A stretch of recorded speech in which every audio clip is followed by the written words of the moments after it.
ဖះငါးစုတောင်ပွင့်အဲ့ဒီဖះငါးစုတောင်ပွင့်မဲ့ကဘာကြီးထဲမှာဘုန်းကြီးတို့တွေလူလာဖြစ်ကြတယ်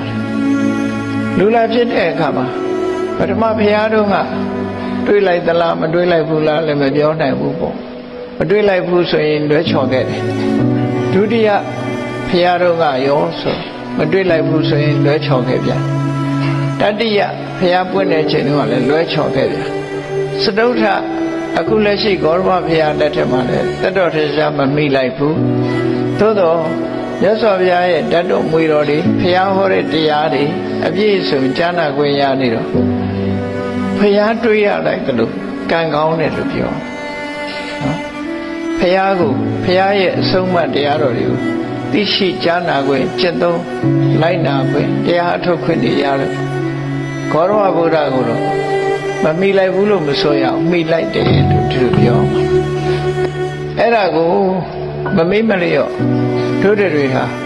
ဂေါရမဗုဒ္ဓလို့ဆိုရဲလက်ရှိတရားဓမ္မတွေ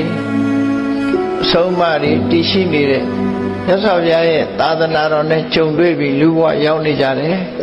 တို့တွေအကယ်၍ဆန္ဒရှိမယ်ဆိုလို့ရှိရင်တရားလူတရားမြတ်ရနိုင်ပါတယ်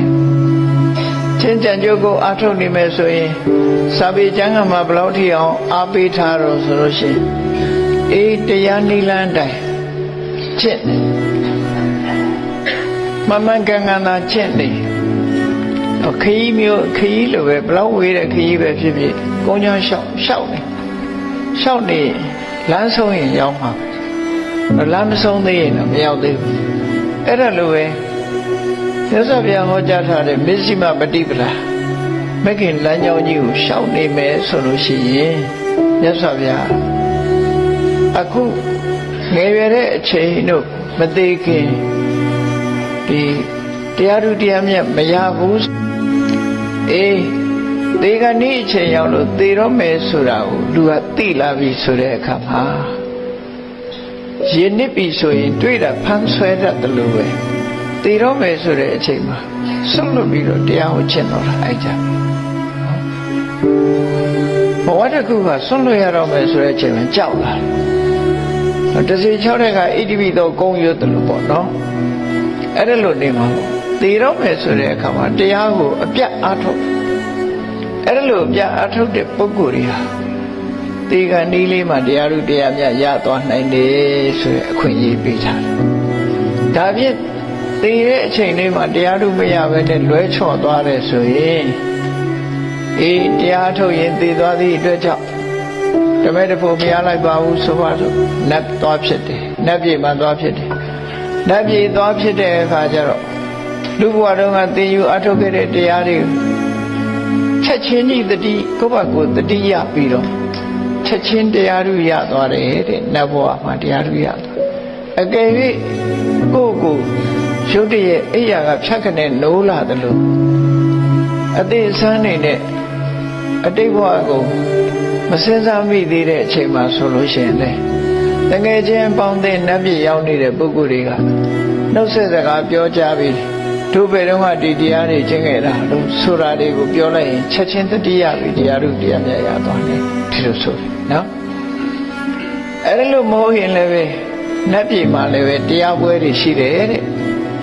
ဒီလိုပဲနတ်ဘဝမှာပြောသွားနေရင်ကနေပြီးတော့တခါပြမမင်းကြီးတဏ္ဍကုမာရဆိုတဲ့ပြမကြီးကလည်းပဲဆင်းလာပြီးတော့နတ်ပြည်မှာတရားဟောလို့ရှိတယ်အရိယနတ်သားတွေကလည်းရှိတယ်အဲ့ဒီလိုတရားလာဟောတဲ့အခါမှာဒီတရားတွေငါကြားဘူးပါတယ်နာဘူးပါတယ်ဆိုတဲ့တတိလေးဖြစ်လိုက်တာကနောက်ကျသေးတယ်ချက်ချင်းတရားရရသွားတယ်ညံထက်တာဘူးအဲ့ဒါကြောင့်မို့လို့အခွင့်အရေးဟာတရားထုတ်နေတဲ့ပုဂ္ဂိုလ်ဟာဒီဘဝမှာရနိုင်တယ်မရဘူးဆိုရင်သေကနေ့ချိန်လေးမှာရမယ်နောက်ဆုံးချိန်မှာရမယ်အဲ့ဒီချိန်မရလို့လွဲချော်သွားရင်နတ်သားဖြစ်ရင်ရတယ်ဒါဖြင့်အဲ့ဒါကိုလည်းတစ်ခါလွဲတော့အောင်ပဲမရသေးဘူးဆိုလို့ရှိရင်စိတ်မပူနဲ့လွဲချော်သွားတဲ့အခါမှာ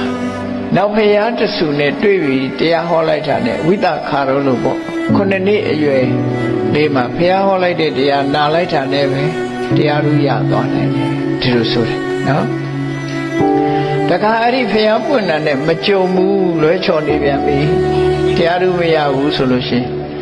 ဖယားမပွင့်တဲ့ကဘာမျိုးမှာမပွင့်ခင်မှာဒီပိစိကဗုဒ္ဓလေးဆိုတာပေါ်ပေါက်တတ်တယ်ပေါ့အဲ့ဒီပိစိကဗုဒ္ဓပေါ်ပေါက်နေတဲ့အချိန်ခါမျိုးမှာဆိုရင်တရားထုတ်တဲ့ပုဂ္ဂိုလ်သည်သူ့ကိုယ်ပိုင်ဉာဏ်နဲ့အသိဉာဏ်နဲ့ထိုးထွင်းပြီးဘုသူတရားမှနားကြမလို့ပဲနဲ့ပိစိကဗောဓိဉာဏ်ရပြီးပိစိကဗုဒ္ဓအဖြစ်ကျွတ်တန်းဝင်နိုင်ပါတယ်လို့ဟောအခွင့်အလမ်းနေတရားထုတ်ပြီဆိုရင်ဒီအခွင့်အလမ်းနေရှိတယ်လို့ပြောတယ်နော်အဲ့ဒီအခွင့်အလမ်းနေရနိုင်တယ်လို့သူဆိုတယ်ဒါကြောင့်မို့ဒီဗဒ္ဒကဘာမှာကြာငါဘူးပွင့်တာကိုကြည့်ပြီးတော့ဘုရားငါးစုပွင့်လိုက်ပဲဆိုပြီးတော့အထိတ်မှတ်ကြာပွင့်ကြီးတွေပြမပြေမှာသိမ့်ထားတယ်ကြာဘူးကြီးတွေသိမ့်ထားတယ်ကြာဘူးကြီးတပူးကြံသေးတယ်လို့ဆိုလိုတယ်